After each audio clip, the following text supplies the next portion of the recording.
14,000 ಏನೋ ಸದಸ್ಯರಿದ್ದಾರೆ, ಆಲ್ಮೋಸ್ಟ್ 45 ಸದಸ್ಯರು, ಬಟ್ ನಿಮ್ಮ ಸಂಘದಲ್ಲಿ 14,000 ಸದಸ್ಯರಿದ್ದಾರೆ ಅನ್ಸುತ್ತೆ. ಈ 14,000 ಸದಸ್ಯರು ನಿಮಗೆ ಯಾಕೆ ವೋಟ್ ಹಾಕಬೇಕು? ಏನು ಆಡಳಿತ ಮಂಡಳಿ ರಮೇಶ್ ಅವರಿದ್ದಾರೆ, 40 ತಿಂಗಳು ಆಡಳಿತ ನಡೆಸಿದ್ದಾರೆ.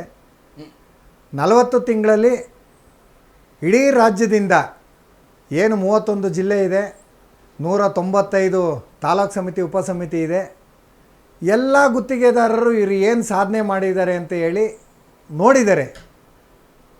ಒಂದೊಂದೇ ಹೇಳೋದಾದರೆ, ರಮೇಶ್ ಅವರು ಬಂದಾದಮೇಲೆ ಟೆಂಪ್ರವರಿ ಮಾಡಿ ಕಾಂಟ್ರಾಕ್ಟರ್ಗಳು ಜೀವನ ಮಾಡ್ತಾಯಿದ್ರು. ಟೆಂಪ್ರವರಿಗೆ ಸಿ ರಮೇಶ್, RR ತಂಡದ ಸಿ ರಮೇಶ್. ನಾವು RR ಸಿ ರಮೇಶ್ ಅಂದರೆ ರೋಲ್ ಕಾಲ್ ರಾಜ ಅಂತಲೇ ನಾವು ಎಲ್ಲ ಕಡೆ ಫೇಮಸ್ ಆಗಿದೆ ಅವ್ರದ್ದು. ಅದಕ್ಕೋಸ್ಕರ ನಾವು ರೋಲ್ ಕಾಲ್ ರಾಜ ಅಂತಲೇ ಕರಿತೀವಿ. ಸಿ ರಮೇಶ್ ಅವ್ರ ಸಾಧನೆ ಈಗ ಪ್ರೆಸೆಂಟ್ ಆಡಳಿತದಲ್ಲಿ ಇದ್ದಾರೆ. ಅವರು ಅಸೋಸಿಯೇಷನಿಗೆ ಬಂದಾದ ತಕ್ಷಣ ಹೋಗಿ ಬೆಸ್ಕಾಮ್ ಆಫೀಸ್ನಲ್ಲಿ ಗಲಾಟೆ ಮಾಡ್ತಾರೆ. ಟೆಂಪ್ರವರಿ ರಿನ್ಯೂವಲ್ ಮಾಡಬೇಕಾದ್ರೆ ನಾವು ದಿನಗಟ್ಟಲೆ ಕಾಯಬೇಕು ವೈಂಡಮ್ಗಳಲ್ಲಿ ಒಂದು ರಿನ್ಯೂವಲ್ ಮಾಡೋದಕ್ಕೆ ಅಂತ ಹೇಳಿ ಅವತ್ತಿನ MD KRCಗೆ ಒಂದು ಲೆಟರ್ನ ಬರೆದು ಒಂದು ಆದೇಶ ಮಾಡ್ತಾರೆ. ಮೊದಲೆಲ್ಲ ಟೆಂಪ್ರವರಿನ ಎಲ್ಲ ವಿದ್ಯುತ್ ಗುತ್ತಿಗೆದಾರರು ಒಬ್ಬೊಬ್ಬರ ಕೆಲಸಕ್ಕೆ ಅಪಾಯಿಂಟ್ ಮಾಡ್ಕೊಂಡಿರ್ತಾರೆ. ಅವ್ರು ಹೋಗಿ ಒಂದು ರಿನ್ಯೂವಲ್ ಮಾಡ್ತಾರೆ. ಆ ರಿನ್ಯೂವಲ್ ಮಾಡಿ ಅವರಿಂದ ಫೀಸ್ನ ಬೆಸ್ಕಾಮ್ಗೆ ಕಟ್ಟಿ ತೊಗೊಂಡೋಗಿ ರೆಸಿಪ್ಟ್ ಕೊಡ್ತಾರೆ. ಎಸ್ಕಾಮಿಂದ ಎಲ್ಲ ಎಸ್ಕಾಮ್ಸಿಂದನೂ ಅದು ಆ್ಯಕ್ಚುಲಿ ಕೊನೆಗೊಳ್ಳುತ್ತೆ. ಯಾಕೆ ಅಂತ ಅಂದರೆ, ಮೊದಲೆಲ್ಲ ನಾವು ರೀಡಿಂಗ್ ತೊಗೊಂಬಂದು ವೈಂಡಮ್ಗೆ ಹೋಗಿ ರೀಡಿಂಗ್ ಎಂಟ್ರಿ ಮಾಡಿಸಿ ಒಂದು ಲೆಟರ್ನಲ್ಲಿ ಬರ್ಸ್ಕೊಂಬಂದು ಸಬ್ ಡಿವಿಷನಲ್ಲಿ ರಿನ್ಯೂವಲ್ ಮಾಡ್ತಾಯಿದ್ದು. ಆ ಪದ್ಧತಿ ಹೋಗಿ ಈಗೇನಾಗಿದೆ, ಆ ಕಂಪನಿಯಿಂದ ಮೀಟರ್ ರೀಡರ್ಗಳು ಹೋಗಿ ಅವರೇ ರೀಡಿಂಗ್ನ ತೊಗೊಂಬಂದು ರಿನ್ಯೂವಲ್ ಮಾಡೋಂಥ ಪದ್ಧತಿ ಈಗ ಜಾರಿಯಾಗಿದೆ. ಅದರಿಂದ ನಮ್ಮ ಎಲ್ಲ ಗುತ್ತಿಗೆದಾರರಿಗೆ 300-500 ರೂಪಾಯಿ ಒಂದು ರಿನ್ಯೂವಲ್ ಮಾಡಿದ್ರೆ ಕಾಸು ಸಿಗ್ತಾಯಿತ್ತು. ಆ ಆದೇಶ ಬರೋದಕ್ಕೆ ಈಗಿನ ಕಮಿಟಿಯವರೇ ಕಾರಣ. ಆ ಇಂಪ್ಲಿಮೆಂಟ್ ಮಾಡಾದಮೇಲೆ ಎಸ್ಕಾಮ್ಸಲ್ಲಿ ಹೋಗಿ ಎಲ್ಲೂ ಕ್ವಶನ್ ಮಾಡಲಿಲ್ಲ, ಏನೂ ಕೇಳಲಿಲ್ಲ. ಈಗಿನ ಪದಾಧಿಕಾರಿಗಳು ಇಡೀ ಕಾಂಟ್ರಾಕ್ಟ್ರು ಹೊಟ್ಟೆಗೆ ಹೊಡೆದಿದ್ದಾರೆ. ಒಂದು ಪಾಯಿಂಟ್.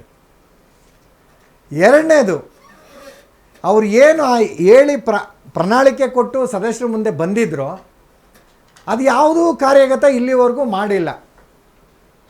ಅವರು ಎಲ್ಲ ಹೇಳ್ತಾ ಇರೋದು ಸುಳ್ಳೆ. ಒಂದು, ಅವ್ರು ಗೆದ್ದಾದ ತಕ್ಷಣ ಅಭಿನಂದನಾ ಸಮಾರಂಭ ಅಂತ ಮಾಡ್ತಾರೆ. ಅದನ್ನು ಎಲ್ಲ ಕಡೆ ಚಂದ ಎತ್ತಾರೆ. ಆ ಚಂದ ಎತ್ತಿ ಫಂಕ್ಷನ್ ಮಾಡ್ತಾರೆ. ತದನಂತರ 100 ವರ್ಷ ಶತಮಾನೋತ್ಸವದ ಒಂದು ಪ್ರೋಗ್ರಾಮ್ ಮಾಡ್ತಾರೆ. ಅದಕ್ಕೂ ಇಡೀ ಎಲ್ಲ ಇಂಜಿನಿಯರಿಂದ, ಗ್ರಾಹಕರಿಂದ, ಗುತ್ತಿಗೆ ಸದಸ್ಯರಿಂದ ಹೇಳಿ. ಇಲ್ಲಿರುವಂಥ ಪ್ರಶ್ನೆ, ಅವರು ಚಂದ ಎತ್ತಿ ಯಾವ್ಯಾವ ಕಾರ್ಯಕ್ರಮಗಳನ್ನು ಮಾಡ್ತಾರೆ? ಅವರ ಅಭಿನಂದನಾ ಕಾರ್ಯಕ್ರಮಕ್ಕೂ ಅವರು ಚಂದ ಎತ್ತುತ್ತಾರೆ. ಅವರ ಅಭಿನಂದನಾ ಸಮಾರಂಭಕ್ಕೂ ಚಂದ ಎತ್ತುತ್ತಾರೆ.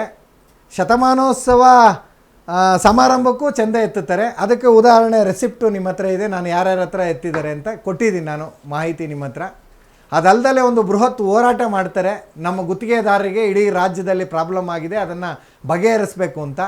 ತದನಂತರ ಎಲ್ಲ ಗುತ್ತಿಗೆದಾರರಿಗೆ ಒಂದು ಸ್ಪೋರ್ಟ್ಸ್ ಮಾಡಿಸ್ಬೇಕು ಅಂತ ಹೇಳಿ ಅವರೆಲ್ಲ ಸ್ಪೋರ್ಟ್ಸ್ ಮಾಡ್ಕೊಂಡೆ ಹೆಸರು ಮಾಡ್ಕೊಂಡು ಬಂದಿರೋದು, ಅದನ್ನು ಮಾಡ್ತಾರೆ. ಅದಕ್ಕೂ ಚಂದ ಎತ್ತಾರೆ. ಸರ್, ಫಸ್ಟ್ ಆಫ್ ಆಲ್ ನಿಮ್ಮ ಸಂಘ ಇರುವಂಥದ್ದು ಕರ್ನಾಟಕ ರಾಜ್ಯ ಅನುಮತಿ ಪಡೆದ ವಿದ್ಯುತ್ ಗುತ್ತಿಗೆದಾರರ ಸಂಘ.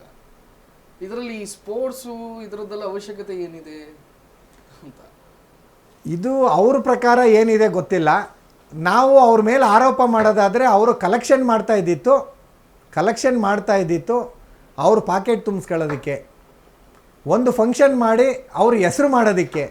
ಅಲ್ಲ, ಪಾಕೆಟ್ ತುಂಬಿಸ್ಕೊಳ್ಳೋದು ಅಂತ ಹೇಳಿದ್ರೆ ಹಾಗಾದ್ರೆ ನಿಮಗೆ ಲೆಕ್ಕಪತ್ರವನ್ನು ಕೊಡಲಿಲ್ಲ? ಯಾವುದೇ ಸಂಘಟನೆ ಇರಲಿ, ವರ್ಷಾಂತ್ಯದಲ್ಲಿ ಅವರು ಒಂದು ಲೆಕ್ಕಪತ್ರವನ್ನು ಮಂಡನೆ ಮಾಡಬೇಕಾಗತ್ತೆ. ನಿಮಗೆ ಕೊಡ್ಲಿಲ್ವಾ ಅಂತ ಹೇಳಿ ನಾನು ನಿಮ್ಮನ್ನು ಮಾತಾಡಿಸ್ತೀನಿ. ಅದಕ್ಕೆ ಮೊದಲಿಗೆ ನನ್ನ ಜೊತೆ ಮಲ್ಲಿಕಾರ್ಜುನ್ ಅವರಿದ್ದಾರೆ. ನೀವು ಈ ಹಿಂದೆ RR ತಂಡದಲ್ಲಿ ಗುರುತಿಸಿಕೊಂಡವರು ನನ್ನ ಪ್ರಕಾರ.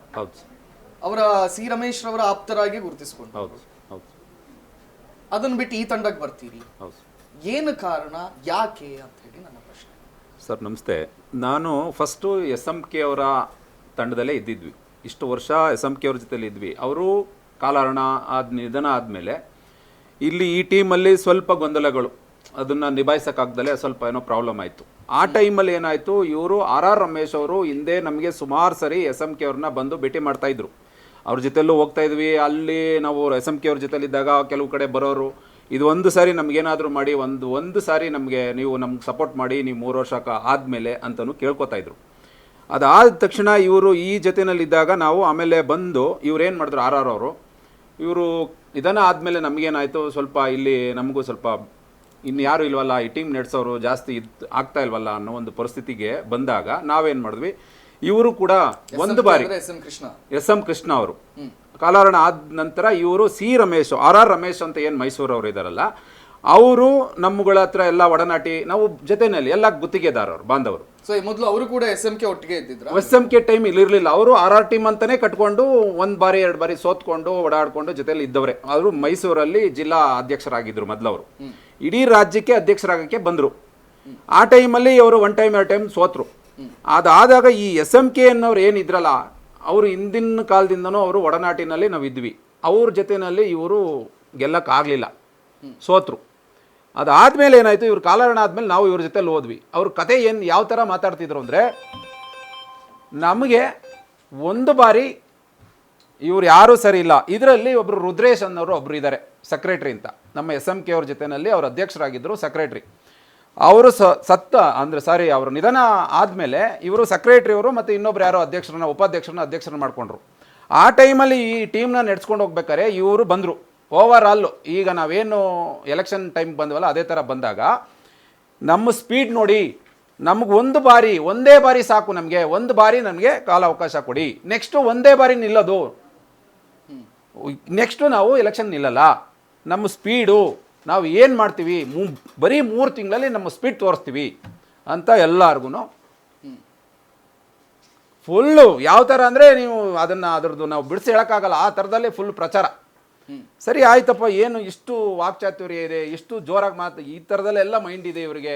ನಾವು ಇವ್ರ ಜೊತೆಲಿ ಹೋಗಿ ಒಂದು ಸಾರಿ ಆ್ಯಕ್ಚುಲಿ ಏನಾಯಿತು, SMK ಅನ್ನೋರು ನಾವು ಹೆಬ್ಬೆಟ್ಟು ಅಂದರೆ SSLC ಅಷ್ಟೇ ನಾವು ಓದಿರೋರು, ಅವರು SMK ಅವರು SSLC ಇದ್ದರು. ಇವರೇನೋ ಒಬ್ಬರು ಡಿಪ್ಲೊಮೊ ಒಬ್ಬರು BE, ಈ ಥರ ಇರೋವಂಥವ್ರು ಇಬ್ಬರು ನಮ್ಮ ಸಂಘಕ್ಕೆ ಬಂದರೆ ನಾವು ಅವ್ರ ಕೈ ಜೊತೆ ಜೋಡಿಸಿದ್ರೆ ನಮ್ಮ ಸಂಘ ಯಾವ ಮಟ್ಟಕ್ಕೆ ಹೋಗ್ಬೋದು. ಇದು 100 ವರ್ಷ 102 ವರ್ಷದ ಇತಿಹಾಸ ಹೋಗ್ತಾ ಇದೆ ಅಂದ್ಬಿಟ್ಟು ಏನು ಮಾಡಿದ್ವಿ, ಇದೇ RR ರಮೇಶ್ ಅವ್ರ ಜೊತೆ ನಾವು ಸಂಪರ್ಕ ಬೆಳೆಸಿದ್ವಿ. ಅವ್ರ